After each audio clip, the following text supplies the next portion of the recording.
আওয়ামী লীগের top leadership, Awami লীগের অনেকেই এই পুরো জুলাই হত্যাকাণ্ডের সাথে জড়িত, আপনি জানেন। এবং কালকে হিউম্যান রাইটস ওয়াচের আপনারা যদি খুব মনোযোগ দিয়ে রিপোর্টটা পড়েন, ওই রিপোর্টে 17তম পাতায় আছে, সেখানে স্পষ্টভাবে তারা লিখেছে যে শেখ হাসিনা নিজেই ডাইরেক্টলি অর্ডার দিয়েছেন এনফোর্স ডিসঅ্যাপিয়ারেন্স, মানে গুমের এবং কিলিংয়ের।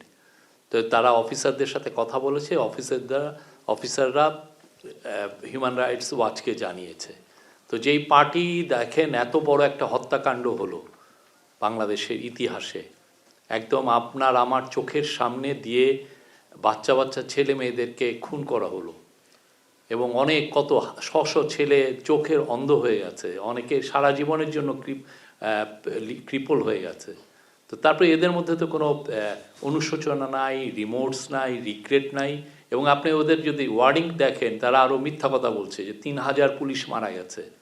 কত বড় জালিয়াতি, কত বড় মিথ্যা কথা।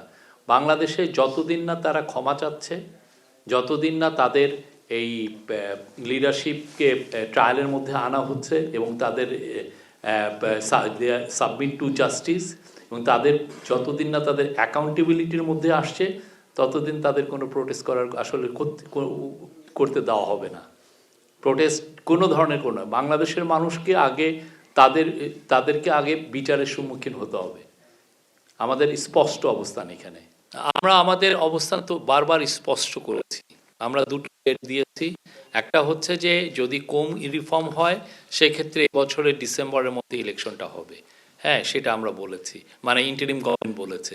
আর একটা হচ্ছে যে যদি পার্টিগুলো মনে করে যে না, আমরা আরও বেশি রিফর্ম চাই থেকে, তাহলে সেক্ষেত্রে আরও 6 মাস এটা এক্সটেন্ড করা যেতে পারে, মানে জুন 2026-এর মধ্যে হতে পারে। এইটার ব্যাপারে বারবার আমাদের গভর্নমেন্ট, ইন্টারিম অ্যাডভাইজার, আমাদের মাননীয় চিফ অ্যাডভাইজার বারবার বলেছেন।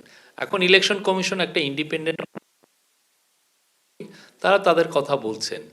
আমার মনে হয় যে এটা নিয়ে সামনে আরও কথা হবে। এই স্পষ্ট একটা যখন আসবে স্পষ্ট ডেট আপনারা শুনবেন। বাট তার আগে যেটা খুবই প্রয়োজন বা যেটা নিয়ে কাজ হচ্ছে, সেটা হচ্ছে যে রিফর্ম। সেই রিফর্মের আমরা আশা করছি যে এই মাসের ফেব্রুয়ারি মাসের মাঝ বরাবর সমস্ত রিফর্মের রিপোর্টগুলো পাওয়ার পরে কনসেনসাস কমিশন কাজ করবেন। ওইটার পর রিফর্মের উপরে অনেক নির্ভর করবে কবে ভোটটা হবে।